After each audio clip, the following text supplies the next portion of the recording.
What's up, everybody? Welcome back to another video from Pink Tourmaline, and I am very pleased to announce that I'm finally finished with Adventures Beyond the Body. I was hoping to actually finish it on Sunday. I finished it last night, but I'm really happy that I finished it, and I wanted to share some final closing thoughts about this book and about the phenomenon of out-of-body experiences, or astral projection, as it's also called. Let me know if there is actually a difference between those two terms, but I believe they both reference the exact same phenomenon. But yeah, I wanted to give my closing thoughts, and I wanted to share a couple of excerpts that I extracted from the last segments of the book that really hit me, and they illustrate exactly why I think it's important for all of us to potentially investigate this phenomenon on our own. And just to give you kind of an broad overview of the book, I've already talked about the different sections, some of which that I've already read from. There's a big section on physics and astrophysics and how that relates to astral projection and consciousness, which is really interesting. There's a long section on different techniques and advice that William Buhlman gives if you're on the path like I am, like we are probably, in terms of trying these protocols. And I also should report as well that I have been trying. I've been trying every night and doing long meditations, to no avail as of yet. But I'm still very, very, very optimistic, and I will still continue to try that. That has not diminished my ambition whatsoever. I just wanted to give you guys a heads up that it has been, however many days it's been since I've tried it. It still has not happened, but I'm still trying, and I'm still fascinated, and I still absolutely believe that it is possible for me eventually. But yeah, so that's where I'm at right now. And as we close out in terms of the discussion of this book, I wanted to just share a couple of excerpts and some closing final thoughts, but absolutely would recommend this. I got another book on out of body experiences that I'm going to read soon, but right now I'm on to another book that you guys have led me towards, which is called The Alien Interview. We just started reading it today, so I'm really excited about that. Okay, so just to give you guys a quick overview, once again, going back to if you're unfamiliar with William Buhlman, you didn't see my other previous two videos about William Buhlman. He's an author and speaker best known for his work on out-of-body experiences and consciousness exploration. He's been a prominent figure at the Monroe Institute. If you're unfamiliar with the Monroe Institute, check it out. It's an entire institute all devoted to the study of consciousness. Bob Monroe, the founder, worked with the CIA on different projects. They had an entire project dedicated to remote viewing in particular, and some of the information is now available on the CIA website. So that has been disclosed that they did indeed work with a number of folks, some military folks as well, trying to work on these phenomena. Astral projection and remote viewing are different but related. I'm not going to get into the two of them right now, but just for all intents and purposes, it's either about, let's say in broad strokes, it's either about exploring and your energetic body, leaving and exploring beyond the physical, like your physical body, where it can go. And then remote viewing would be able to, where you can actually see things, like you're not necessarily leaving your body, but you're able to tap in to maybe some collective consciousness and are able to see things that are not in your vicinity, that you could see things miles away or in different timelines. Wild, fascinating stuff. So that's Monroe. It's an amazing place, where he served as a guest trainer, led out-of-body experience workshops, and became especially known for teaching the out-of-body exploration intensive. He is the author of Adventures Beyond the Body, The Secret of the Soul, and Adventures in the Afterlife, and he also co-wrote Higher Self Now and Beyond the Astral with Susan Buhlman. So I haven't read any of his other books, but just Adventures Beyond the Body. Okay. Now, the first thing that I asked when I first bought this book, before I really began reading it or finishing it, I guess you could say, when I was in the first like 20 or 30 pages, I asked the question, why am I investigating this phenomenon? And I found another amazing excerpt that comes back. It comes full circle near the end of the book, that talks about exactly why I think it's important for me, and for many of us who are also curious about this, why it's important. So I'm going to read this quote, read this chunk. It's actually across 2 slides, and then we'll talk about it. Today, we no longer need to depend on the interpretations and beliefs of others. Using out-of-body exploration, we can obtain and verify for ourselves the spiritual answers we seek. Right there, okay? How powerful is that? And the reason I believe why this is so important for us trying to get to the truth, if you're hungry for the truth like I am, and you're seeking these answers, It's not that I have lost faith in humanity, far from it. In fact, I think there are a lot of tremendous humans on this planet trying to get to the bottom of this and solve this puzzle, and doing so with good intentions and sharing good information. And I think I'm starting to find some of these folks with your guys' help as well. A lot of you guys are leading me in the right direction on this trail in the comments. And so thank you again for that.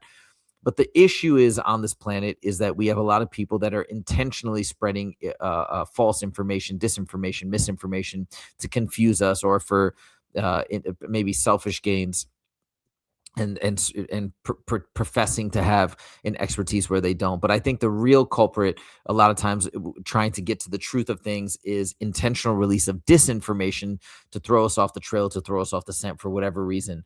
So I think this could be an amazing tool that we could use for ourselves to get direct knowledge, or as the Gnostics would call it, gnosis, of what's going on. I'm sure there's difficulties there too, though. I'm sure you can't 100% rely on your own testimonies, because I think there are forces in the astral that try to deceive us, as well, as we've noted with the NDEs and different things like that. So I'm not saying it's just, oh, we're going to instantly get the truth. So probably there's a lot of precautions that you have to take in that realm as well. But at least it's one way, it's one access point to getting the truth. And I mean, how could you not want to try and experience this for yourself, if that is a possible conduit to getting to the truth?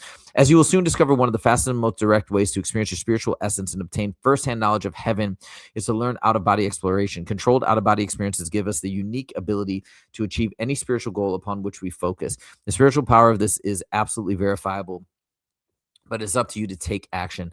It is up to you to take the steps and move beyond the limits of your physical body.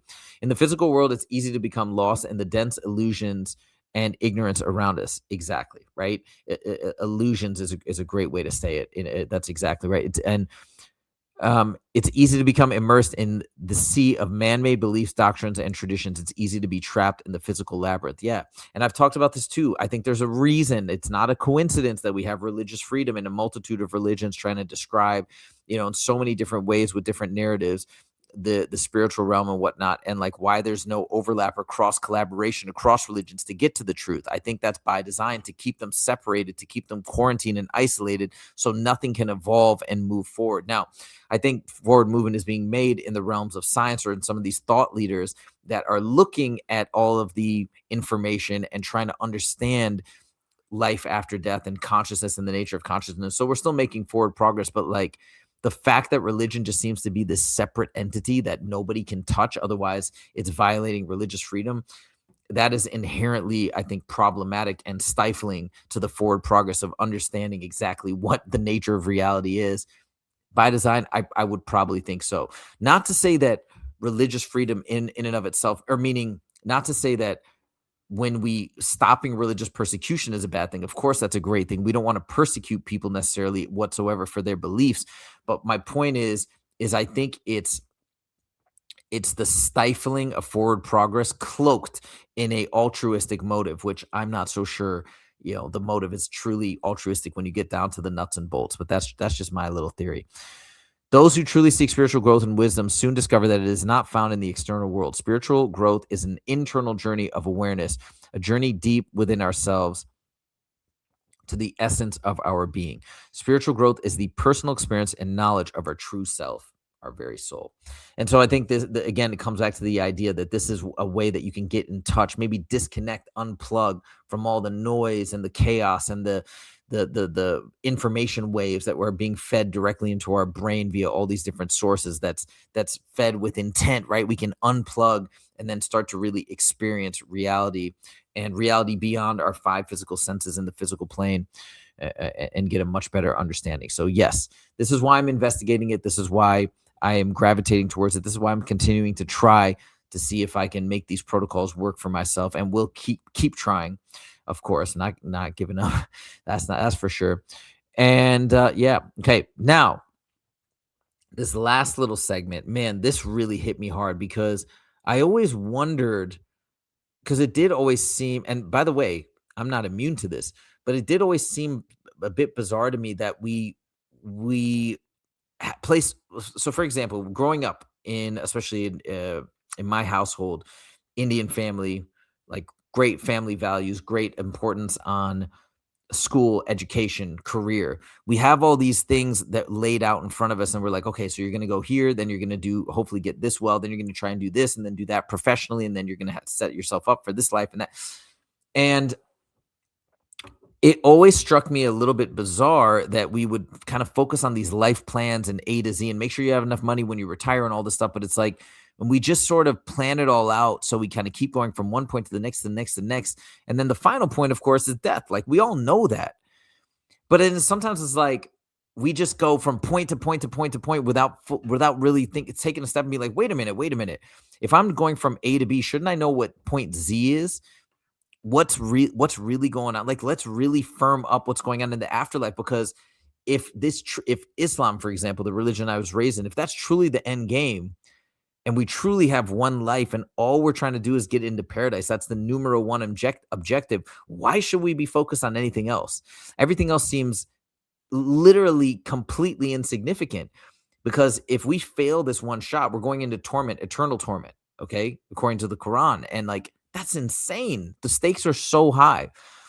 But people kind of have the religion in the background and then pursue all these other things. It's like we don't know. We're trying to play the game when we don't even know what the game is all about. It'd be like you get thrown on a chessboard and you're just going after, and you're like, okay, well, I'm gonna see the first thing I see. I look across the board, I see a bunch of pawns. Okay, my goal in this, I'm just gonna move and I'm gonna get pawns. So I'm sitting there spending my whole game collecting pawns. Meanwhile, the other side, they know what the game is about, and I'm thinking I'm killing it. I just killed what is it called? I just killed 7 out of 8 pawns. I'm doing amazing. They only got one of my pawn, and then all of a sudden they get the king. Boom, game is over. I lost the game because I was playing and I didn't know what the full game was all about. I was just playing my game. I just made up the rules myself, right? Like that's, to me, in a way, if we just plod through life blindly without pursuing this question. But so many of us do it, and I'm not faulting people for doing it. Like I said, I'm guilty of this 100% for many periods of my life. I think that's the conditioning that we get, and that's probably the intent for us to not really question too much and just go from point A to B every day in our life, making ends meet, raising our families, doing all these things on a day-to-day basis without thinking about the full scope of the game and what it's all about. But it's pretty wild, because ultimately, if there is a larger game at play, which I believe there is, we should aspire to know it so we can properly play this game by the rules and properly have a chance to live life to its fullest, truly to its fullest, whatever that means. And that's what I'm trying to figure out. Okay, let's read this quote. Over the years, I've found that many of the basic conclusions of the billion-dollar self-improvement industry to be severely lacking. I believe that the time has come for us to ask some serious questions. How can we effectively improve ourselves when we don't know what we are, why we're here, and where we're going? Exactly, right? I mean, of course, there's things that we do in this life to feel better in the moment, in the now, to lead like happier lives on a day-to-day basis, like overall on a cumulative level, like raise our happiness vibrations or whatnot. But we don't know if that's a temporary thing that just makes us feel better in the moment, but we don't know the end goal. So how can you have a true and tried improvement industry really aimed at self-improvement if you don't know what the game is all about? Right? It seems a little funny if you think about it that way. How can we effectively improve something that we don't comprehend? So crazy, right? Most people don't think about it this way. Do self-improvement and positive psychological change require years of grueling introspection? I strongly believe that it is within our grasp to bypass the unending maze of self-analysis and cut to the heart of self-improvement. This observation is shared by a growing number of individuals and groups throughout the world. What he's talking about here, I didn't expand on his thoughts here, but he has very interesting thoughts on the field of psychology and like talk therapy, and basically saying that a lot of, and but I'm not saying I feel this way. I don't know enough to draw a conclusion one way or the other. I just think it's an interesting thought. Like, I use talk therapy. I think it's great. I actually do think it has tremendous benefits. But what he's saying is, while those could be effective, but they take a long time, you can achieve a lot of the work that you need to achieve in terms of like spiritual growth, personal growth, whatever, very rapidly with a lot of these out of body experiences. Once you get a better understanding of what this is all about. So I thought it was an interesting perspective. But anyways, the main point here that I wanted to illustrate is most of us just go through life A to B, B to C, just plodding through, getting from one checkpoint to the next without fully thinking about what the whole thing is all about. And I think that like that adds such essential context. We just don't think about it because I think we're programmed not to think about it. But it is kind of funny when you sit back and say, if you're trying to play the game of chess and you don't even know the rules, like how can you ever expect to do anything worthwhile? You're just gonna be collecting pawns without going after the king like you should be. So I think that's something to really keep in mind, and that's something that it's an idea that's been reinforced in my mind. Of course, after reading this book, I already had this thought, but it's definitely been reinforced. So that's it, guys. That's all I got for you on this book and my final thoughts on Adventures Beyond the Body. As I've mentioned many times, I'm learning with you guys. I'm not an expert by any means. So if you have more recommendations or more things you want to point me towards, more resources, please do so. That guy Giorgiani, man, I've been watching so many of his podcasts because of the comments from you guys. I'm going to make another video about one of his amazing interviews pretty soon. But yeah, I just want to keep learning and keep growing and keep trying to build a better foundation for all this material, and hopefully you guys will learn and grow alongside me. That's all I got for you guys today. Thank you guys so much for joining, and we'll see you guys in the next video. Take it easy.